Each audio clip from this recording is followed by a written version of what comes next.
And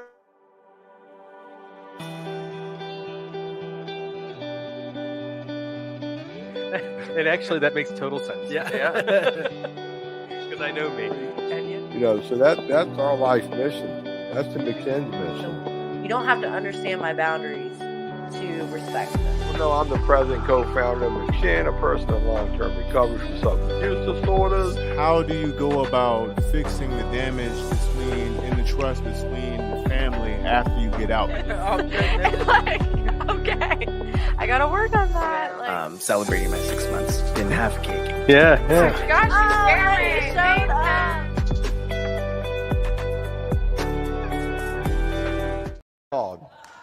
There you go. You like us coming in here, applaud. We're going to have a quick contest, and I'll bring a prize next time I come in. We're going to see what unit can applaud the best. Start with you guys. All right. I like it. Ladies? Yeah, see if y'all, there you go. I like it. Your turn. Is that all you got? All right, clearly it's between these two. You guys suck. So, this is for the prize. All right, y'all hit it.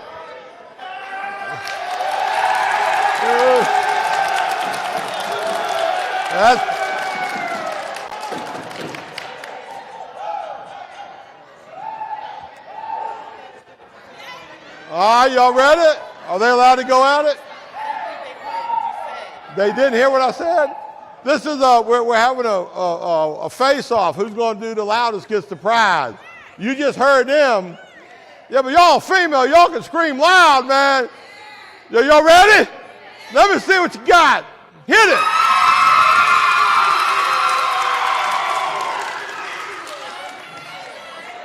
All right, here's what we got to do. Because there's less of them. Y'all hear where I'm going with this, right? Huh?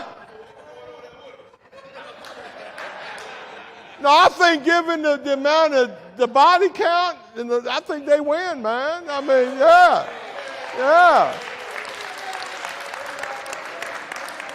So I'm going to bring y'all a prize next time I come, all right? All right, you hear me all right? You remind me, don't let me come out here without bringing him a prize, all right? I ain't decided what it's going to be yet. We live, right? All right, listen up. Y'all know me, but some of the folks watching may not know me. I'm John Shenholzer. I'm the co-founder of the McShinn Foundation, and I'm currently the senior peer at McShinn. I've retired as the president, although I'm president emeritus. And at our big house meeting last week, when I made the announcement, one of the new guys in the audience said, "What does that mean? What is senior peer?" And I said, "That means I got the most clean time and I've been with the company the longest. But I'm still connected to the senior staff, so I still got a little bit of pull, not much. My pay didn't go down. I'm actually going to get a raise, so it's a really good situation." A lot of y'all don't realize what the McShinn Foundation really is. We were founded in 2004 by me and my wife, who is going to come tonight. She went to Jail West. I told her Jail East, so she's driving over there to here. And but we started. Me and her are both in recovery, and in 2004, we were going to our meetings at night, and the folks weren't showing up the next night. And what we had discovered that the addicts and the alcoholics in our community, there weren't enough services for them. And they were getting really sucked into the criminal justice system and couldn't get out. So we felt like we needed to have a recovery center, a place where addicts and alcoholics could come to and connect and hopefully find services, but most important, find connection with other recovering people with lived experience so we could share our experience, strength, and hope, work together as a team. And we focused on people who were serious, though, about their recovery. Now, over the years, we started in a 56-square-foot office over at Scott's Addition. Y'all ever heard of Rubicon Treatment Center? They used to have an office building in Scott's Addition. I was on their board of directors at the time. I was on their board for 12 years. I'm past chairman of the board. And so I rented an office. It was $500 a month for a 56 square foot office. And we started this with our own money. Nobody funded us. And it was unheard of, unprecedented back in 2004. Well, within a few months, a lot of people showed up, and they were dropping their kids off and not picking them up. And some of their kids were 45 years old, 50 years old. Because I had experience with sober houses, I started my first recovery house in 1985. I had experience. I knew how important recovery houses were and sober living was. So we quickly started renting some houses. Make a long story short, here we are in 2023. McShin's been around for 19 years now. We are a multi-million-dollar charity. We have 16 recovery residences. We have a 15,000 square foot facility. We go all over the country and inspire communities to open up recovery centers and recovery housing. We got very active in politics, trying to get policies shaped down at the General Assembly. And one bill we got passed was the Narcan bill. So if you've ever been Narcan, you can thank me later. And if you ever made a phone call and didn't get arrested trying to get somebody help, that's the Good Samaritan bill. That's our bill. And we've got bills passed in Congress. If you had health insurance and was able to access treatment using that health insurance, you can thank my wife when she gets here, because she worked on Capitol Hill for 30 years getting legislation passed. And if you have health insurance and you recovered from mental health and addiction, that's one of the 10 essential benefits in the Affordable Care Act. You can thank my wife for that, because she helped get that bill passed. Now, one thing you may not want to thank her for, she helped make it so the American Society of Addiction Medicine could prescribe Suboxone and lift the limit from 30 to 300 to over 300. So she was instrumental in rolling out Suboxone nationwide so we could have a bunch of Suboxone doctors. And the thinking at that time was this: every doctor in America could prescribe you all the OxyContin in the world you wanted, but yet the DEA wouldn't let you prescribe Suboxone to get off of drugs. So, I mean, you think about that for a minute. Let that one sink in. But I'm probably telling you too much information, more than you probably need or want to hear, and I'm doing that for a reason, because I really want to see who's paying attention, because I'm like this FBI attention guy. I can pan and scan a room and tell who's connected, who's not, who's full of it, who ain't, who wants recovery, who don't. Now, I got some good news and some bad news for you folks. I'm so good that I can determine beyond a shadow of a doubt that over half of you would like a better way of life. You're tired of ending up in a place like this. You don't want to spend your life in and out of corrections and criminal justice system. Some of y'all been on paper longer than you've been alive. You know who you are. I ain't asking you to stand up. Some of you guys and girls are just killing time right now. This means nothing to you. It's an opportunity to walk across the boulevard, look around, get into a different space.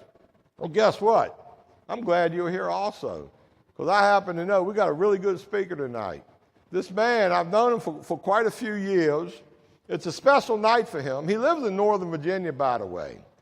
He's not a gangbanger. He's not a jail and tail guy. He actually got clean at 19 years old. In the heat of his teen years, in the tip of his addiction, he was intervened on, and he got the message of recovery. And for whatever reason, God only knows why, it stuck. He paid attention, okay? He's celebrating 35 years clean tonight here with us, which I think is a good hit. Paul happened to not only get clean at 19, he finished, I guess, high school. He went to college. He finished college. He went on to law school. He became a lawyer, an attorney. He was a very bad criminal defense attorney. Okay, I'll tell you that straight up. I'm not even sure he practiced law as a criminal defense attorney. Matter of fact, he told me to let y'all know, look, tell him I'm not a defense attorney. But he must have been a lousy attorney because he went into the lobbying business. So he's a lobbyist. But then because he's in recovery, you know, he now works for the Substance Abuse Mental Health Service Administration out of Washington. He works for native tribes all across America, I guess out west, helping tribal people with recovery support services. He sits on the Community Service Board up in Arlington County. He's a volunteer CSB board member. But something that's super impressive about Paul. A couple of years ago, he wanted to become a certified peer recovery support specialist, a PRS.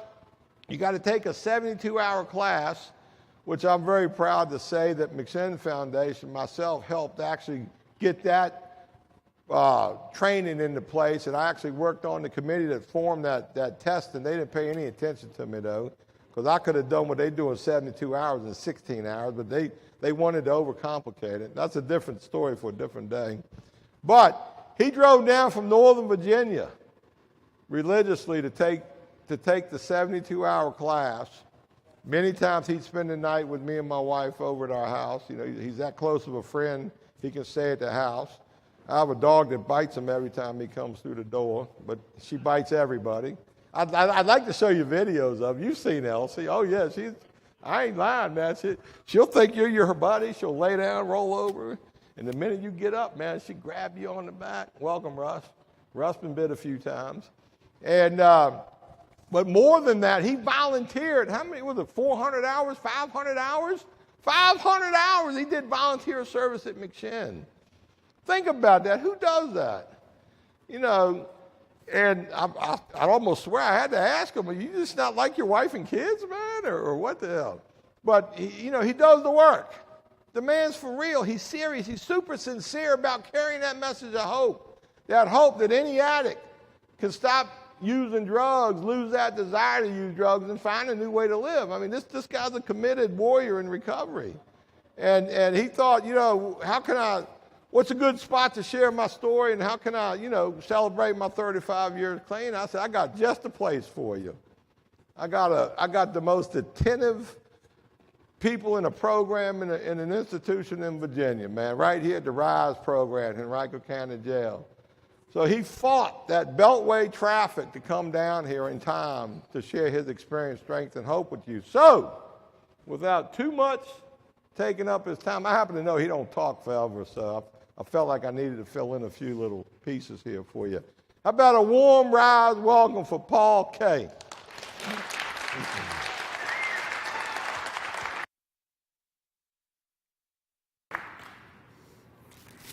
All right, can you hear me? Okay, good. Thank you, John, for the extensive introduction. McShin has been an important place for me, the last 6 years or so. I first met John's wife, Carol, and she's been a great friend. They both have been great friends and mentors for me as I kind of transitioned out of what I was doing and I basically decided about 2015, 16, seeing a lot of people I knew die from overdose, and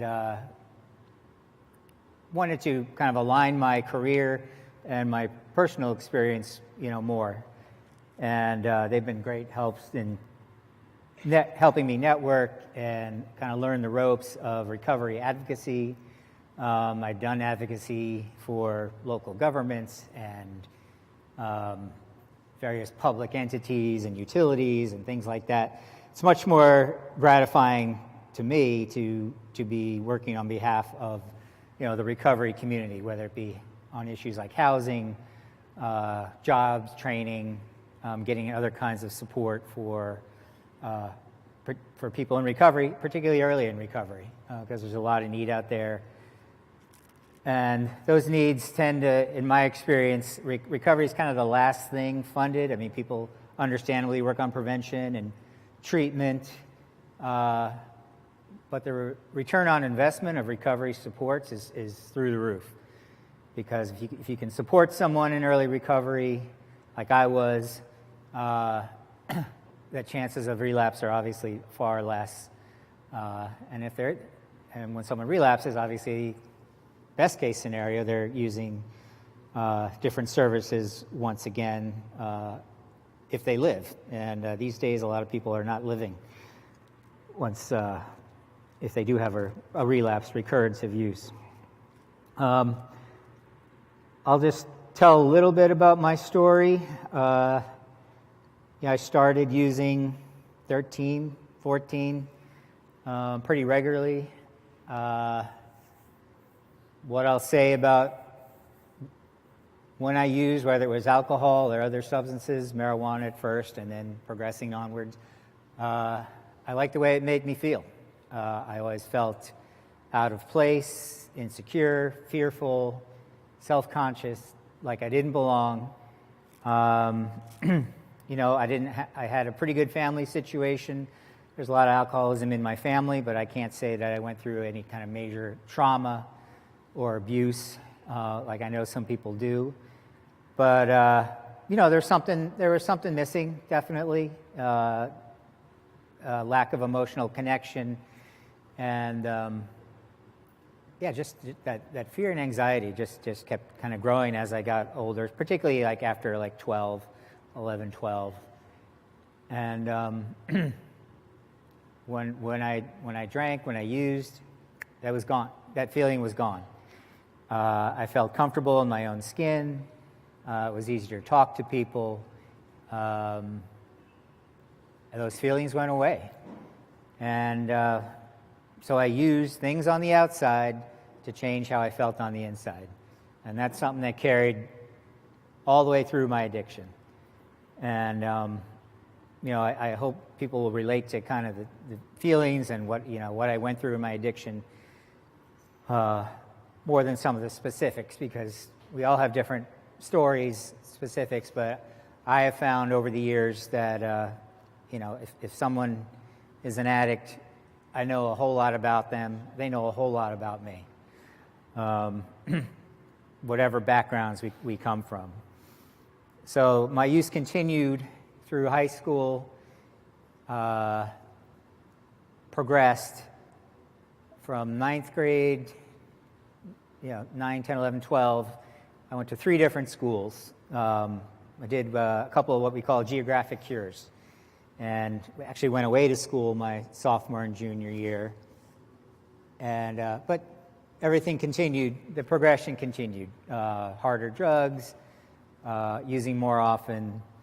You know, when I crossed that line between experimenting and drug misuse and dependency, a substance use disorder, you know, I don't know when that happened, but it happened pretty quick. I loved using, I loved getting out of myself, I loved feeling differently, and not dealing with life on life terms. And so I'll pick it up when I went back. I went back to public school for my senior year. I lived in northern New Jersey at the time. Same thing, continue to progress, continue to use more often, continue to use harder drugs. Cocaine in particular became a very big part of my life. And somehow got into school, into college. I went up to Gettysburg. And, you know, my freshman year, more of the same, except now there was no parental oversight, there was no anything oversight. And I just crashed real hard. Academic probation, some very, you know, I never went to jail or was charged with anything, but that's only because I didn't get caught. I stole, I dealt, I did whatever I could. I cheated to get by academically. I did whatever I could to get what I needed to get. Because by this time, using was the center of my life. Getting and using more was pretty much my first and only priority.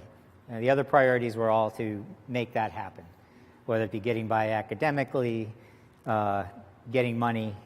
You know, I'd sold off part of my meal plan, sold other stuff, stole stuff. Things I'm not proud of, but things that many of us do. And so I was on academic probation, and that summer I tried to cut back particularly on the cocaine. And I was working at a paint factory in Newark, New Jersey, filling orders of paint for hardware stores. Sorry, John, it was Benjamin Moore, not your guys. But basically, it took me about 48 hours to figure out who had drugs, because I worked the evening shift, and there was a lot of speed and other drugs to keep you going. So I failed miserably at even slowing down that summer. And, I guess there wasn't one major thing that made me at least have a little bit of open mind to get some help. There's a couple of situations where, I drove under the influence of several drugs, including hallucinogens, halfway across the state of Massachusetts at one point after a concert. I had a couple of moments where after the fact I'd realized, I could have easily killed myself, my friends, innocent people on the road. And that's not me. That's what I thought. It's like, I knew better. I was taught better than that. But again, it's just, I wasn't in control. I didn't have the choice about using, and I made a lot of other bad choices around that. And I started to feel, like I said, when I first started using, it worked. It made me feel different. It made me feel better. The feelings of anxiety, resentment, self-centered fear went away. Well, they weren't going away anymore, and they were getting a lot worse. And relationships with my family were strained. They knew what was going on to some degree.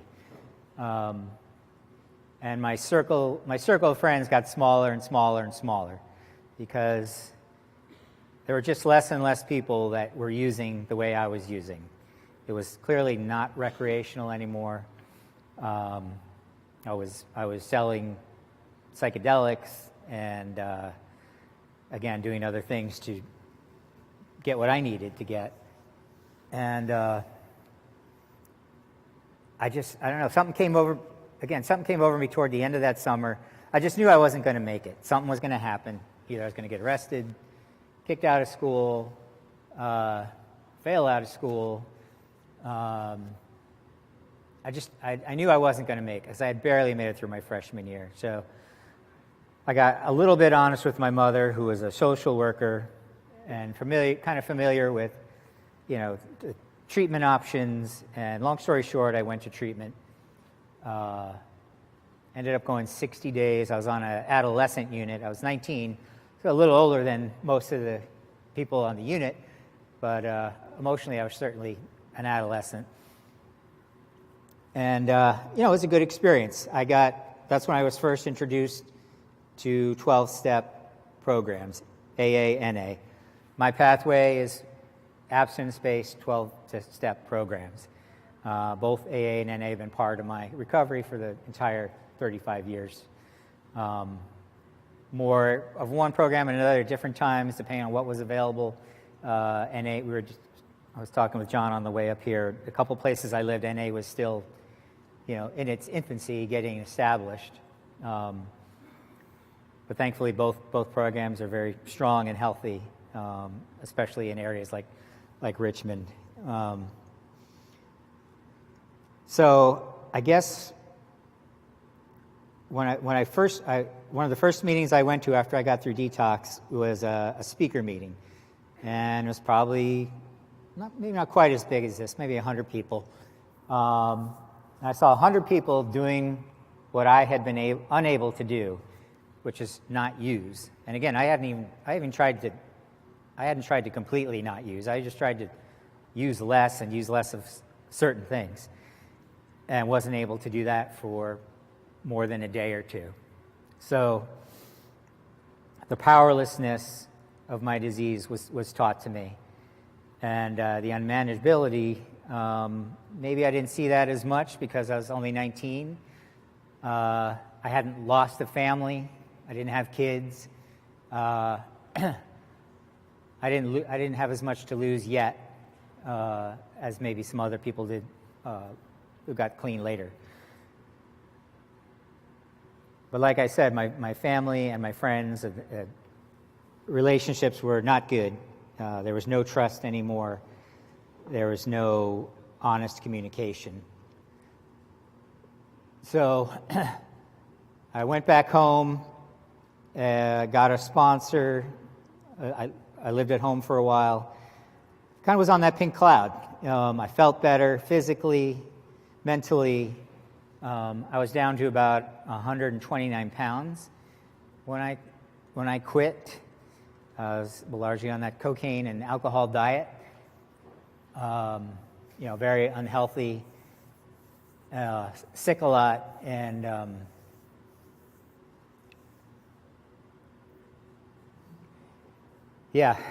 just went through a lot physically and mentally those last few months. Anyway, I went back to college, and there was a couple other students in recovery who hadn't been there actually the year before when I was there.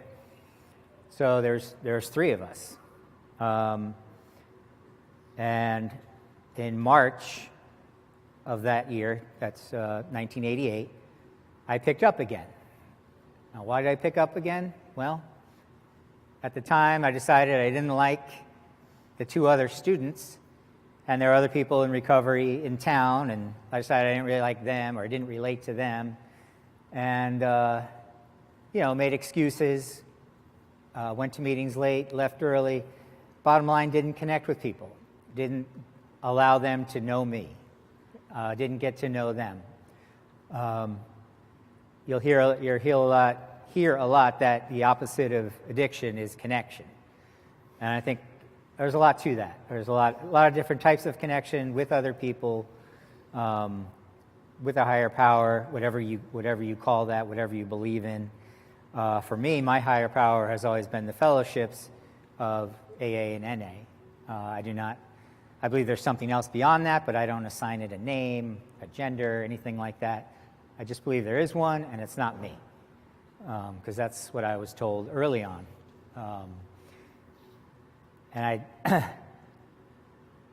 But bottom line is I did not do the third step. The third step in the AA&A program is, turning our will and our lives over to the care of God or a higher power as we understood him. And I missed that word care. I didn't fully trust all of you in the fellowship. I still kept to myself.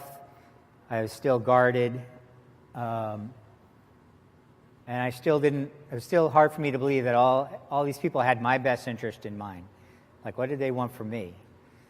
And I came to find out, luckily my relapse was only about 3 days. And in 3 days, I was right back to where I was when I came in at the end of the summer, the previous summer, as far as using everything that I had, my drug of choice and everything else all at once. And so the progression, what everyone told me was exactly true. You'll end up right where you left off. It's not like you start over and the progression is slow again. For me, it was right back where I was. And that was scary. And I guess that's what I needed, because I told the other students who are still great friends of mine, and I went to meetings and I told people what happened. And guess what? They all said, "Welcome back. We're glad you're here. What can we do to help? We love you, support you." And that was really another part of the kind of spiritual awakening for me, that people who I didn't really know could care that much. It could care that I stayed clean and sober, that I'd be willing to go through this recovery, that they wanted to go through this process with me and wanted me to be with them. And so, a lot of colleges now, colleges and universities, VCU has a big one here in Richmond. They have, collegiate recovery communities. They call them different things. but strong groups of people in recovery on campus, which is awesome. That wasn't a thing in 1988 or in the late 80s. But we had a counselor that kind of got this thing. And so when students would get in trouble for alcohol or other drugs, they could come talk to us. And it was kind of like an early intervention program or diversion program. And so periodically, people would come in, and we'd meet with them, and we'd take them to meetings if they were willing to go, and most of the times they were, and sometimes they stuck around, sometimes they didn't, but it got us to meetings. A critical part of recovery is helping another person get on this path and stay on this path. And that's been a huge part of my recovery as well. Starting with that group in college and sponsoring people and having sponsors and just talking to a newcomer, just bringing a newcomer to, driving them to a meeting, however you can be helpful. Just even if you're new and you're showing up to meetings, that's 12-step work. That's helping others. So just quickly, the next two people that came in at Gettysburg are also very close friends of mine. So that group of the first 5 of us, we're all still in recovery with 33 to 37 years. And that's amazing. And that's when I went to, and that again was a big part of how I got through college, because college is not the most sober environment and not the most supportive of people in recovery. I had to turn my back on my old friends and my fraternity because I just couldn't be around them. And some of them I stayed friendly with, but I had to I had to put recovery first. And they say people, places, and things, changing people, places, and things is a critical part of protecting yourself in early recovery. And I had to do that. I didn't do that when I first went back to college, and that was part of my problem. Anyway, I'm not, so I lived at home for a little while, and that's when I decided, because of being in recovery, I wanted to go to law school. So I studied for the LSAT, took the LSAT, ended up going to law school in Vermont. And, same thing happened. I have a group of friends from that period of time, the 2.5 years I lived there. One of them was my best man in my wedding. And, a couple other guys in that group I still keep in touch with. And again, they're still sober. And so in 1994, I moved to Washington, D.C. And I've been there ever since. I came down for a summer internship, and I still haven't left. I can't believe I've been there that long. But I have developed a great network of support and friends in the D.C. area, spanning almost 30 years now, like 29 years. And, the formula for me is simple. People always ask, well, how did you get 35 years? It's one day at a time. It's going to meetings. Going to meetings for me is the foundation of my recovery. When I go to meetings, I get out of my head, first of all. I hear newcomers. I'm reminded what it was like, because it's easy for me to forget what it was like. It's been a while. But when I go to meetings, I hear about what it was like. And I hear people dealing with a lot of different life challenges and staying clean through those challenges. And I've gone through a lot of ups and downs in recovery in 35 years. 35 years of life, anyone you're going to have ups and downs. My first marriage ended in divorce.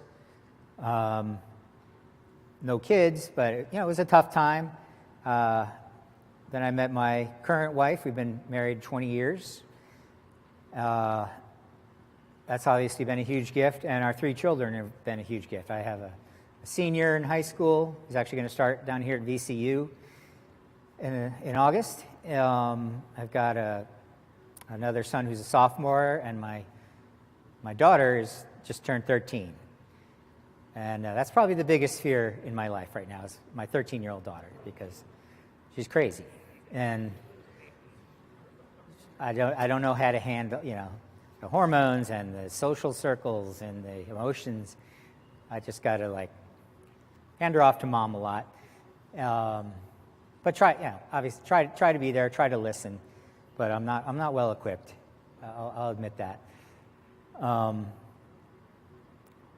But my kids, one thing I'll say about that is, my kids know my story. My sons especially know my story. At 13, 14, I took each of them out to dinner and told them my story and about the alcoholism in our extended family. So they know the deal and they're aware. And because I've been able to be present in their lives and attentive, I can help them go through what they're going through. My oldest son has struggled with some mental health issues. There's always struggles. And, these kids went through COVID and, just a very weird period in this, in history, in all of history, really, with the isolation and talk about a lack of connection. And, a lot of people struggled, obviously, and people in my family are no different. But they've come through pretty well, and, neither of my boys are devoting their lives to killing brain cells, which is what I was doing when I was 16 and 18. So I'm very grateful that, at least for now, doesn't mean they can't develop an issue later, that, their life is very different at the ages they're at than what I was doing at their ages. And their brains are developing more, and, they're interested in sports and music and writing and a whole lot of things that I was not interested in because, like I said, my interest was getting high and figuring out how to get more so I could get high more. That was pretty much it. So I could change the way how I felt. So I'm grateful that my recovery has allowed, at least for now, that cycle to be broken. And, my kids know that I'm here for them. I have a much greater level of communication and discussion about feelings than I ever did with my parents when I was growing up. But, again, my recovery has really helped my family heal as well and recognize some things about this disease in the family. And, today I'm happy to report that I have a very close relationship with my parents. They live outside of Charlottesville now. And my sister lives in Richmond with her husband, and my nephews are in college, and one's in grad school at VCU. And I'm close with all of them. And that's a very long way from where I started with them. And, I can tell you, while my faith has certainly grown as I've gotten through different challenges going through these last 35 years, my faith has grown as much or more watching other people in recovery go through every possible experience, I could imagine. We talk about reservations sometimes, like, well, if this happened, would I get high? Would I relapse? But I've seen, 2 of my close friends within a 5-year period unfortunately lost their wives to cancer. And I was in the front row watching them go through this. I get on the phone with them, they'd be crying in so much pain and saying, I just want the pain to stop. But they didn't want to use. They didn't want to drink. They wanted the pain to stop. But they knew that while using may have brought some very short-term relief, it wasn't going to work, and it was just going to create more consequences, and they wouldn't have been there for their kids, who were also obviously going through this tremendous, traumatic, painful experience. I've had other people I've known who've lost children, and that's, I don't even go there in my mind. But in the back of my mind, I know, I do believe today there's nothing that could happen to me that would cause me to drink and pick up. Certainly a lot of things I don't want to happen, but I can't live in fear of that happening. And I just have to have faith that, I'm on the path I'm on, and, overall life has been good. There's certainly been the challenges, but, again, I see these people going through these things, applying the steps, applying it to their lives, and then they share about it. They share about what they've gone through. And that has taught me that whatever I'm going through, I don't have to go through it alone. Whatever I'm going through, someone else has been there. Someone else has been there. Maybe not exactly the same facts, but they've been there. And more often than not, it is almost exactly the same. So you never have to go through anything alone again.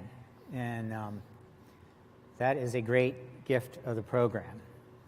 And like I said, my higher power is primarily the people of AA and NA, the fellowship, the people that support me, the people I do service with, and I'll go back to a little bit of, when I met John and Carol. Oh, there she is. That was a time in my life when, I had done this kind of legal government relations, regulatory stuff. Nothing wrong with what I was doing. Proud to do a lot. I worked for a lot of local communities, like the city of St. Louis was a client of mine for 20 years. And I would help them address issues like, providing more services, transportation, real community needs. But I was getting a little tired. I had done it for over 20 years, and like I said, this was kind of the peak of getting to the peak of the prescription opioid epidemic, which was kind of the first wave of what we're going through now, which I think we're on the third or fourth wave at this point. And just realized, there's more I can do. There's other ways I can contribute. And thanks to my recovery, I've been able to get involved in a couple of things. John mentioned I've been on the Arlington County Community Service Board, and I've chaired the SUD committee for the last 4 years. And I've been able to give back that way. And just a little over a month ago, unfortunately, we had our first fatal overdose of a student in Arlington Public Schools. He's 14 years old, took what he thought was a Percocet, had fentanyl in it, and unfortunately people didn't find him until it was too late. So I've spent the last few weeks going to a lot of events at high schools, because as you can imagine, there's all this community reaction and concern. And we've had other overdoses, and every overdose is a tragedy. That's somebody else's kid, or a parent, brother, sister, what have you. And the good news is from 21 to 20, we had despite having the same number of overall overdoses, we had a 40% reduction in fatal overdoses, because we've really focused on harm reduction and getting Narcan out there and making people aware that, have Narcan on you, do not use alone, all the things we say to help keep people alive. Because whether you have substance use disorder, you're dependent, or you're just experimenting, the risks right now with fentanyl and other synthetics is just so great.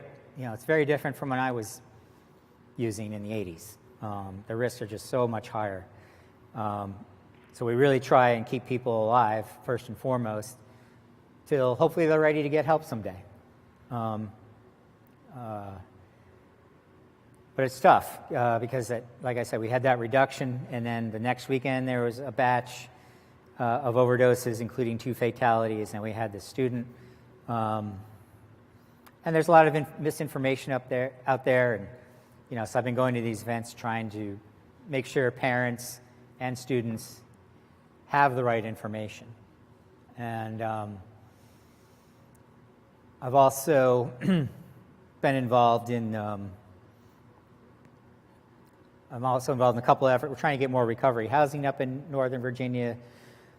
I've been working on that. I wish more places were like Richmond here. I mean, you have an incredible amount of recovery housing.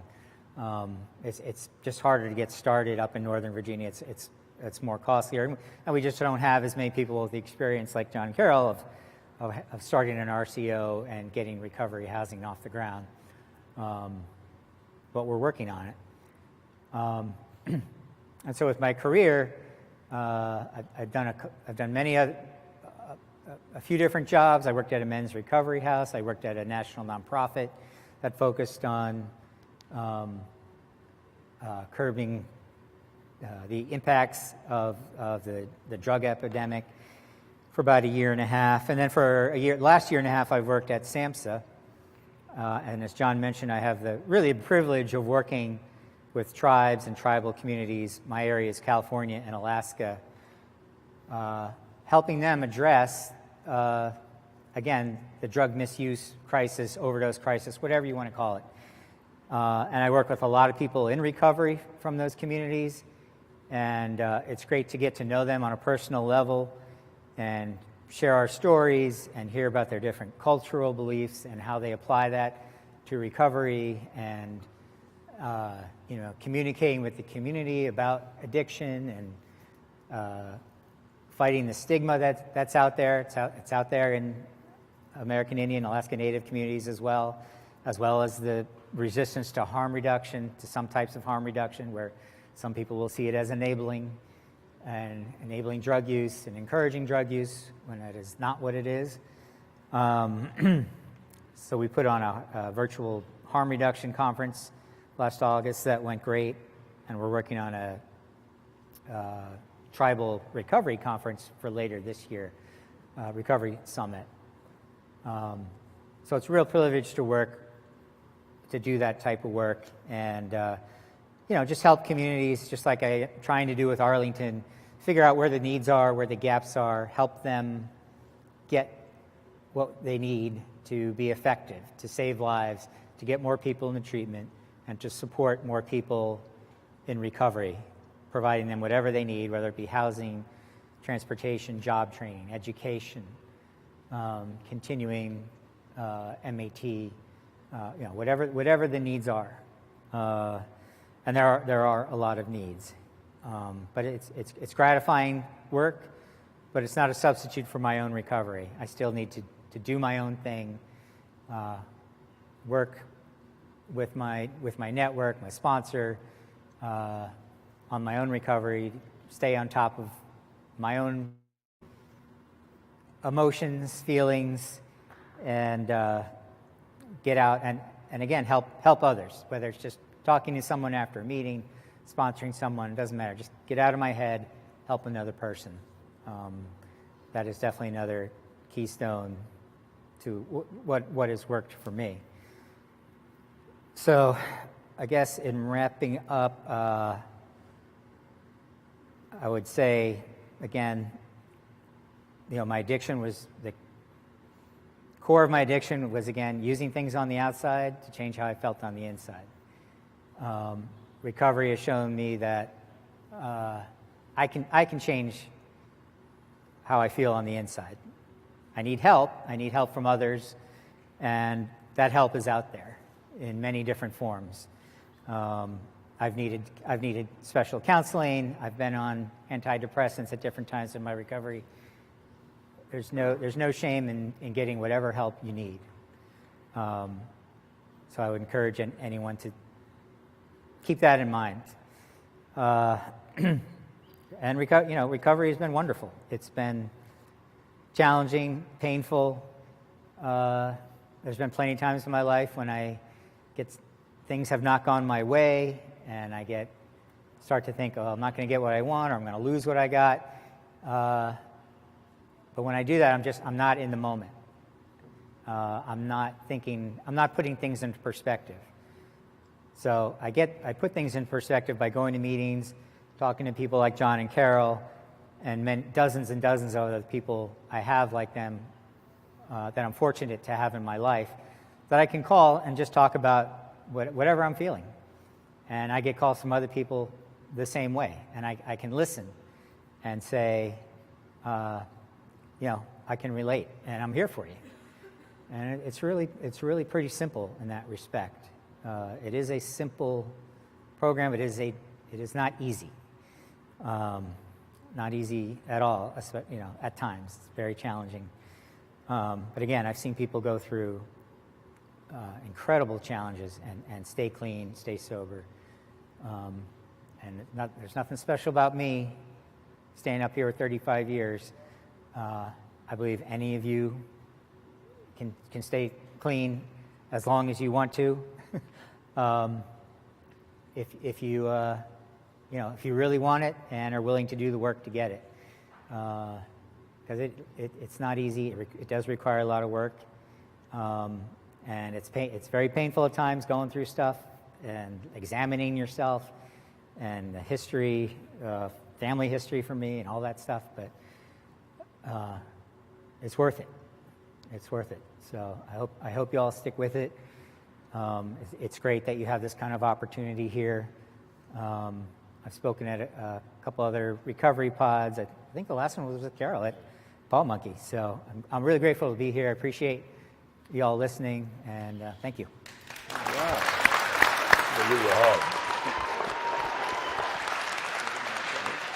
In a minute, I'm going to have you sit down for a minute here. We got another little added value to the meeting tonight. Like I mentioned earlier, I'm the co-founder of the McShin Foundation. And McShin, I'm John Shenholzer, my wife is Carol McDade. That's how we got the name McShin. So you get to meet the Mick and McShin tonight, because this is my wife that came in. You can obviously see I married up. And but I want her, she's going to come up and say a few words and present Paul with his 35-year medallion. So how about a big hand for my bride, Carol?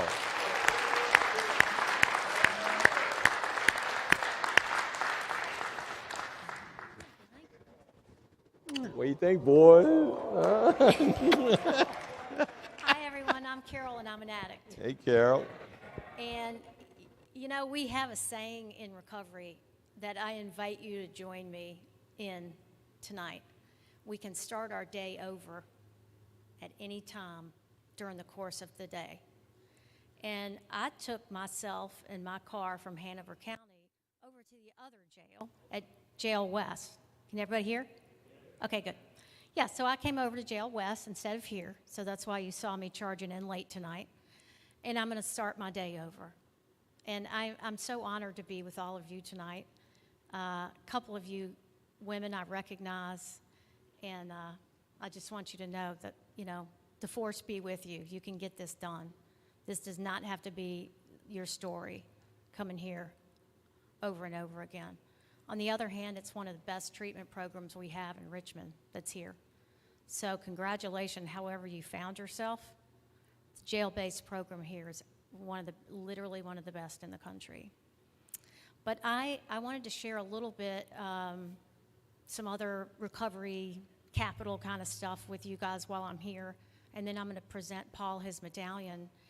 I was one of those addicts who lied all the time, just lied. And that started young, very young. It's very, but essential for recovery. And so I'll just tell y'all briefly, when I met John, When I first met him, I had about 5 years clean, doing well, living in Washington, D.C., working as a lobbyist. Life looked pretty good. A year later, a guy dumped me. I used it as an excuse to use drugs over it. And when I met John the second time, I was in the throes of a really nasty relapse. And of course, because all of us perfect that art of trying to fake like you're clean when you're not, right? I was carrying it as if I was clean. I lied to his face about my recovery status. And we started dating long distance from Richmond to DC.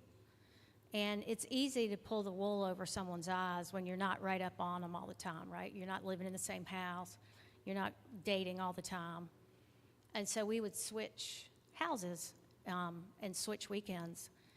And one morning, I woke up in his daughter's bedroom, which I thought was odd to begin with. Had no recollection of how in the world I got there in this little teeny little girl's bed. And I thought, well, you've really done it now, McDade. What did you do? Why did you do it? And why did you do it here in Richmond? But if you're an addict like me, you stop being able to control when you totally implode, right? Like you think you're going to hang on. You think you're going to bring enough dope to go out of town with to make it all work out. And of course, your addiction tells you a whole nother story about why you need to use it all now and then why you need to crawl around sick the rest of the weekend when friends and family are supposed to be visiting with you, all of you, and instead they've got a sick, not so helpful addict around. And so John had suspected something was going on with me, and because I was such a liar, if you didn't catch me red-handed, I was gonna just hold firm on lying. And he had gone in my purse and found stuff.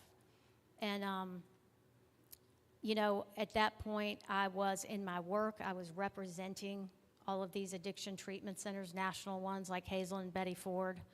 I was supposed to be one of the faces and voices of recovery in Washington, D.C., going around Capitol Hill. And here I am, a flat mess who's lying to everyone and everything that I believe in and holding it all in as a secret. And once you've ever had a belly full of recovery, it ruins your get high. I mean, if you've really gotten hold of this thing, and I'd had almost 6 years, I'd really had a spiritual awakening. I had a change of life. I developed a recovery lifestyle, meaning I hung out with people who didn't use. I did activities with people who didn't use. I had a lot of fun at it. I had become more successful at work because I wasn't high all the time. And I had the goods and the salary to show it. But I was still miserable on the inside because I let this issue of relationships, that if I didn't have a man, that I wasn't worth anything. And having a man was like having oxygen for me. Had to have it. I could have all this other stuff, all the stuff you think that might make you happy, all the material things. I was miserable because I hated myself and I felt unlovable. If anyone in here has ever had that experience, let me clarify something for you. Relationships, toxic ones, will kill you as sure as fentanyl will. If you stay in them long enough, and all the abuse that goes with it, I don't need to get real specific, but we all know violence comes with it. Kids get affected by it. Your work gets affected by it. Your appearance, your health, I could go on, right? But if you're in a toxic relationship, let me invite you to, while you're here, to take a time out and evaluate whether your relationship is healthy and worth pursuing and supportive of your recovery. And if it's not, I promise you, you can find a new way with a new person, but we can't keep going back and staying in these toxic relationships because we think, well, I'm not going to get anyone else. Or I'll keep him or her over in the savings account when someone better, richer, taller, smarter, better looking comes on board, then I'll go with them, but I'll have this one over in the savings account. People are not disposable. We cannot objectify people and treat a new man like he's our pocketbook, our new pocketbook that we got at the outlet store, right? people are not objects. And so when you treat other people that you're in a relationship with like they're there to make you look good, you get the results that you get when you dehumanize someone. And that was my story over and over and over and over again. I had to get outside help. I had a bunch of stuff that, daddy issues that probably helped cause all this. But whatever it is, I just wanted to share with you that drugs alone is not always the only problem that we have. And we have to clean up lying, and we have to change lifestyles. And for me, I had to become comfortable with myself and what was on the inside of me, and not always looking for you to give me validation. So after John helped me get help again, we ended up getting married. We were polar opposites. I mean, you couldn't find two more opposite people. We had all these people betting that our marriage wouldn't last. They were literally taking numbers, taking odds on will it last 30 days, 60 days, 90 days, and a year. And on Halloween of this year, we will celebrate 25 years of marriage.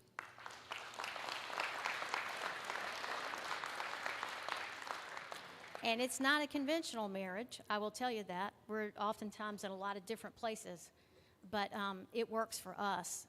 And we have this shared passion for recovery, which is one of the things that brings us together. John talked a little bit about McShin, and we have this symbol, and it has two hearts and a diamond around it, and some Gaelic things, because my family's Irish. But that's about not only the love we have for each other, but the love we have for this fellowship and for people like you who are in or seeking recovery. And even if you're not in a stage where you want to change yet, just keep coming back. Just keep coming back. The change will work on you whether you want it to or not, I promise you. If you'll just keep coming back in these seats and listening to the opportunities that you have to have a new way of life. So thank you, and I'm going to give Paul his medallion now. Come on up. So Paul told you a little bit. We have done and will continue to do work together in Washington, D.C. On the advocacy front. And people like me go and call on people like him, right? And so Paul and I met through mutual friends who also work in the recovery advocacy space in Washington. And when I first met him, Paul was painfully shy. And he just sat up here tonight and talked to y'all like no sweat off his brow, right? But when I met him, that was not the case. And Paul and I both share a common thing that we both have anxiety. Mine shows in me running my mouth too much, and he gets quiet with his. And so, if you have anxiety, welcome. You can function and get beyond it and work through it, and both of us have done that in our own ways. Paul also has 3 teenagers, which is mystifying to me how people raise teenagers these days, and he does a really great job with it. All of his kids, post-COVID, a lot of people were having a lot of trouble with their teenagers, and Paul's are just moving along well, and that's because, in part, they're good kids and they have good parents. He also is, he can give me a look sometimes when I'm like going off on a tangent in a meeting. He doesn't have to say anything. He'll just cut his eyes over to me, and I know like I've gone on too long or gotten, banging my fist on the table because I feel so passionately about things. So he is steady.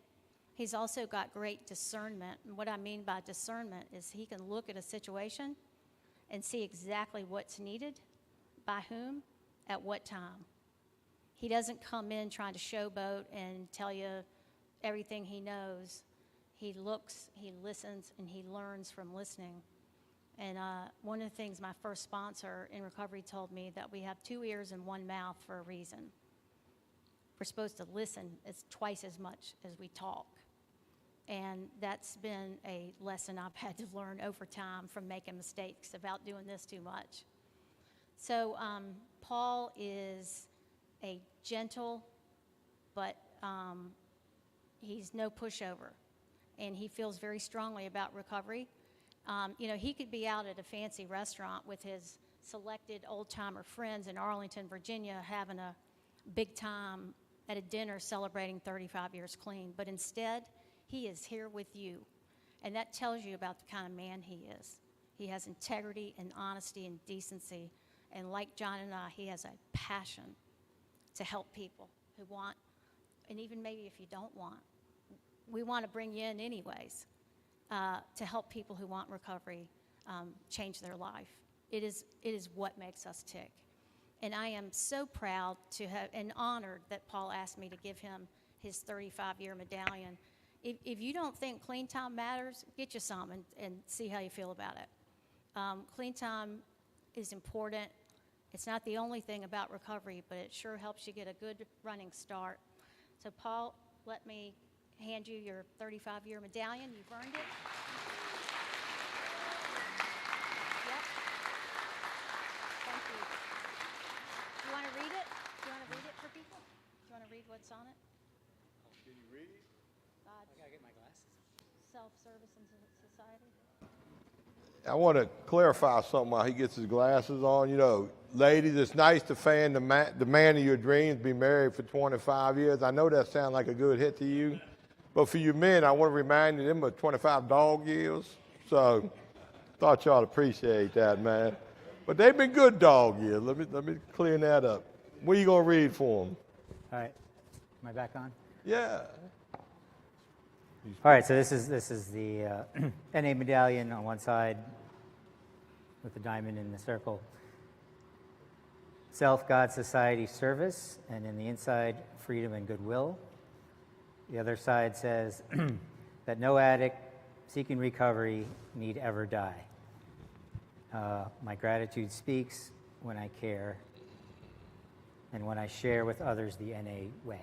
Yes. And that's, I was talking about it in terms of just connection, sharing experience, hearing others, and knowing that whatever I'm going through, I don't have to go through alone.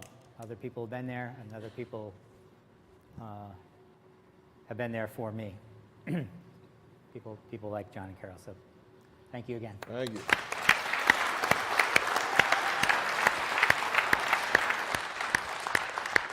All right, look, we running over.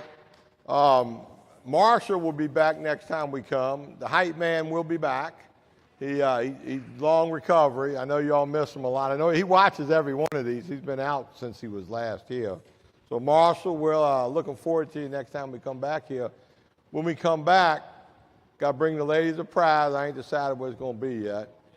But I do have the next speaker coming here is actually a man, old-timer in recovery. He's coming up from Florida, and he's visiting some friends in Asheville, North Carolina. Y'all know where that's at? That's what, a 6-hour drive from here? I happen to know he's a really, really good speaker, and he's always been after me. When are you going to let me speak in one of your jails? And I said, well, when are you going to be up to where I'm in a jail? So he's going to drive 6 hours from Asheville next 2 weeks from now to come share with y'all. So get excited about the next speaker we got coming here. Not that it wasn't exciting to hear Paul. Look, you guys, y'all were good tonight. We appreciate you paying attention and enjoying what we're doing. And by applaud, you want us to keep coming back? You sure? All right, we're going to keep coming back. Thank you so much for coming out tonight. We'll see y'all in 2 weeks.